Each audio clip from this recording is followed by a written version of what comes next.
Hello everyone, आप सभी का स्वागत है आपके अपने यूट्यूब चैनल तैयारी सक्सेस की में। दोस्तों, इस वीडियो में हम लोग हिस्ट्री ऑनर्स 5th सेमेस्टर के डीएससी पेपर 1 के इम्पोर्टेंट क्वेश्चन को देखेंगे। दोस्तों, डीएससी पेपर 1 में बहुत सारे दोस्तों का मुग़ल साम्राज्य वाला टॉपिक है, तो बहुत लोगों का यूरोपीय वाला है। दोस्तों, आज हम लोग जो कवर करेंगे वो मुग़ल भारत के में अर्थव्यवस्था, समाज और संस्कृति वाला डीएससी पेपर 1 को कवर करेंगे। मेरा उम्मीद है कि आप लोगों में से बहुत सारे स्टूडेंट का मुग़ल वाला ही डीएससी पेपर 1 में है।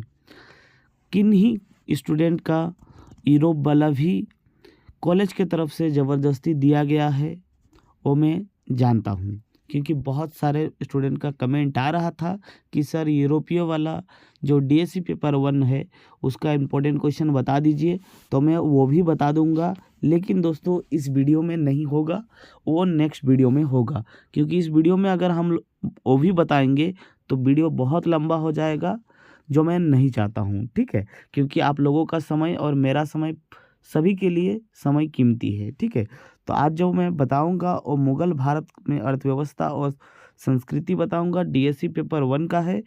इम्पोर्टेंट क्वेश्चन बताऊंगा जो एग्ज़ाम के लिए मेरे हिसाब से बेनिफिट होगा आप लोगों के लिए। दोस्तों, जो भी क्वेश्चन बताऊंगा वो प्रीवियस ईयर के अकॉर्डिंग होगा, तो दोस्तों आप लोग इस क्वेश्चन को जितना बताया जाएगा, इन सारे क्वेश्चन को तो ज़रूर बना करके जाइएगा, पढ़ करके जाइएगा। साथ ही साथ आप लोग जितना हो सके अपने तरफ से भी एफर्ट लगाइएगा।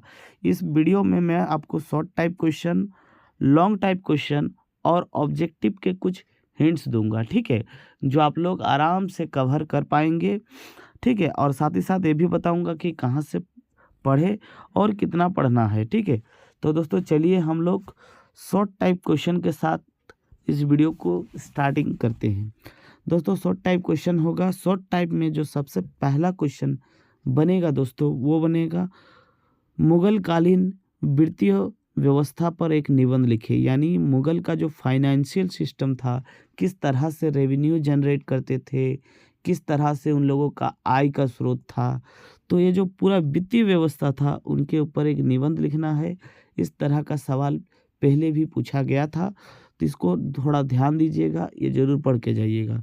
नेक्स्ट क्वेश्चन है, मुग़ल कालीन स्थापित कला के प्रमुख विशेषताओं का उल्लेख कीजिए। यानी मुग़ल काल में जो जो भी स्थापित कला के प्रमुख नमूने हैं, उनकी क्या विशेषताएं थी, साथ ही साथ क्या क्या प्रमुख स्थापित कला के वस्तु थे, उनको भी पढ़ के जाइएगा। यहाँ से दोस्तों ऑब्जेक्टिव सवाल भी पूछेगा, आपसे पूछ लेगा कि बताइए ताजमहल किसने बनवाया, तो इस तरह का सवाल ऑब्जेक्टिव के लिए इम्पोर्टेंट होगा। नेक्स्ट है मोस्ट इम्पोर्टेंट, राजपूत काल के किन्हीं दो विशेषताओं, राजपूत चित्रकला के किन्हीं दो विशेषताओं को बताइए। दोस्तों, ये जो राजपूत चित्रकला है, इनकी विशेषताओं का बताना है। ये आपके सिलेबस में दोस्तों मेंशन है कि ये राजपूत चित्रकला से सवाल बनेगा। ठीक है, तो ये पढ़ करके जरूर जाइएगा। नेक्स्ट दोस्तों, मुग़ल अकबर की जब्ती व्यवस्था से आप क्या समझते हैं। दोस्तों, मोस्ट इम्पोर्टेंट है जब्ती व्यवस्था, ये ज़रूर पढ़ के जाइएगा, बहुत ही ज़्यादा बेनिफिट करेगा आपका। दोस्तों, नेक्स्ट क्वेश्चन 5th क्वेश्चन है, मुग़ल कालीन भारत की शिक्षा प्रणाली कैसी थी। ठीक है, या फिर दोस्तों पूछेगा अकबर के समय की शिक्षा प्रणाली कैसी थी।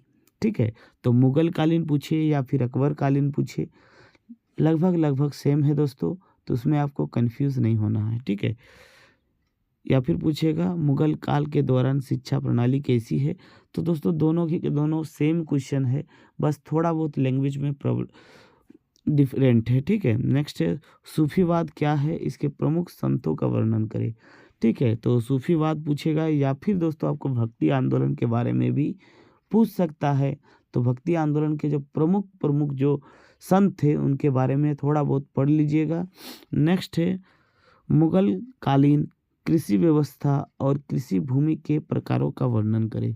दोस्तों, मोस्ट इम्पोर्टेंट रहेगा, ये आप लोग पढ़ करके जाइएगा। दोस्तों, अभी हम लोग लॉन्ग टाइप क्वेश्चन देखेंगे। लॉन्ग टाइप क्वेश्चन में आपको किस तरह के सवालों को पढ़ करके जाना है। दोस्तों सबसे पहला जो सवाल है वो है मुगल कालीन राजस्व व्यवस्था पर प्रकाश डाले। बहुत ही ज़्यादा इम्पोर्टेंट क्वेश्चन है। नेक्स्ट है मुगल कालीन चित्रकला की महत्वपूर्ण विशेषताओं का वर्णन करें। उसके बाद थर्ड क्वेश्चन रहेगा मुगल काल की वास्तुकला की विकास की वर्णन करें। यानी मुगल काल में वास्तुकला का विकास कैसे हुआ, कौन से शासक ने कौन सा वास्तुकला का निर्माण करवाया, एकदम सीक्वेंस में आपको मिल जाएगा।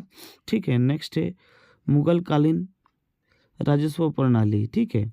और लास्ट है दोस्तों बहुत इम्पोर्टेंट, मोस्ट इम्पोर्टेंट, 100% इम्पोर्टेंट है दोस्तों, ध्यान दीजिएगा।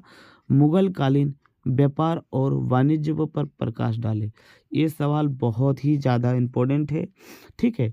फिर दोस्तों मैं आप लोगों को थोड़ा बता देता हूँ कि किस तरह का सवाल आप लोगों को एग्ज़ाम में ऑब्जेक्टिव सवाल, स्पेशली किस तरह के ऑब्जेक्टिव सवाल आप लोगों को पूछा जा सकता है और ये ऑब्जेक्टिव सवाल आप कहाँ से करेंगे। वीडियो को लास्ट तक देखिएगा, बहुत ही ज़्यादा बेनिफिट होगा। ठीक है दोस्तों, मुगल काल में आप लोग क्या कीजिएगा, सबसे पहले जितने भी मुगल काल के प्रमुख पुस्तक है, जैसे एग्जाम्पल पे मैं आपको बता रहा हूँ, हुमायूं नामा, तुजुकी बाबरी और अकबरनामा, जितने भी प्रमुख पुस्तक है उनके राइटर कौन थे और किसके द्वारा लिखा गया था और इनके बारे में लिखा गया था, ये आप लोग थोड़ा देख लीजिएगा। ठीक है। नेक्स्ट मोस्ट इम्पोर्टेंट रहेगा दोस्तों, यहाँ पर जितने भी वास्तुकला थे, जैसे आपको पूछेगा कि लाल किला का जो निर्माण है वो किसने किया था, कब किया था, या फिर लाल किला को छोड़ करके आप बात करें तो यहाँ पर आपसे पूछ लिया जाएगा कि बताइए ताजमहल का निर्माण कब हुआ। जितने भी वास्तुकला से संबंधित सवाल यहाँ पर पूछा जाएगा। ठीक है। नेक्स्ट दोस्तों यहाँ से सवाल पूछेगा, यहाँ पर थोड़ा सा ध्यान दीजिएगा। यहाँ पर जैसे अकबर के टाइम पर उनके जो मंत्रिमंडल थे, जैसे टोडरमल, इस तरह का सवाल पूछा जाएगा। टोडरमल कौन से विभाग के हेड थे। ठीक है। तो इस तरह के सवाल भी आप लोग थोड़ा बहुत देख करके जाइएगा। ठीक है। और यहाँ पर दोस्तों थोड़ा याद रखिएगा, यहाँ पर कोई भी ऐसा सवाल नहीं आएगा जो युद्ध से संबंधित हो। ठीक है। जैसे हुमायूं ने कब वो युद्ध किया था, किनके साथ युद्ध किया था, या फिर आपसे नहीं पूछेगा कि पानीपत का प्रथम युद्ध कब हुआ था। तो इस तरह के सवाल इस पेपर में नहीं बनेगा। ठीक है दोस्तों, अब मैं आपको बताने वाला था कि कौन सा पेपर आप लोगों को कहाँ से पढ़ना है। ठीक है। तो यहाँ पर थोड़ा सा ध्यान दीजिए, कहाँ से पढ़े। दोस्तों आप लोगों ने अगर 4th सेमेस्टर मेरे पास पीडीएफ लिया था, या फिर आप लोगों के पास अगर पीडीएफ बचा हुआ है, ठीक है, और किसी दोस्तों के पास भी अगर है तो थोड़ा वो देख लीजिएगा। वहाँ पर दोस्तों मैं 100 से भी ज़्यादा प्रश्नों आपको कवर करवा दिया था कोर पेपर 8 में। ठीक है। मुगल काल में वहाँ पर ऑब्जेक्टिव क्वेश्चन 100 से भी ज़्यादा कवर करवा दिया था। तो एक बार दोस्तों ऑब्जेक्टिव क्वेश्चन देख लीजिएगा। ठीक है। क्योंकि ऑब्जेक्टिव का कोई ठिकाना नहीं, कहीं से भी पूछ सकता है। ठीक है। और अगर बाकी आप लोग को तो मैं ऑब्जेक्टिव करवा दूंगा इसी चैनल पे, और अगर आपको इन सारे प्रश्नों का उत्तर एक ही जगह चाहिए, आपको कहीं पर भी भटकना नहीं पड़ेगा दोस्तों, उसके लिए आपको ये पीडीएफ परचेस करना होगा। पीडीएफ कैसे परचेस करेंगे, इस नंबर पर कांटेक्ट कीजिए व्हाट्सएप में और बोलिए सर हमें पीडीएफ चाहिए। पीडीएफ का जो मूल्य है मात्र 30 रुपया, क्योंकि दोस्तों पीडीएफ बहुत ही ज़्यादा बनाने में मेहनत लगा, इसीलिए दोस्तों ये पीडीएफ का प्राइस 30 रुपया है, उतना भी ज़्यादा नहीं है। इस मूल्य पर कोई भी बुक नहीं आएगा और ये बताएगा कि ये सब आएगा, गारंटी है। ठीक है। तो बाकी आप लोग खुद समझदार हैं, आपको क्या करना चाहिए वो आप लोग अपना देख लीजिएगा, और जितना बताए हैं ये ज़रूर पढ़ करके जाइएगा। मिलते हैं नेक्स्ट वीडियो में, तब तक के लिए जय हिंद।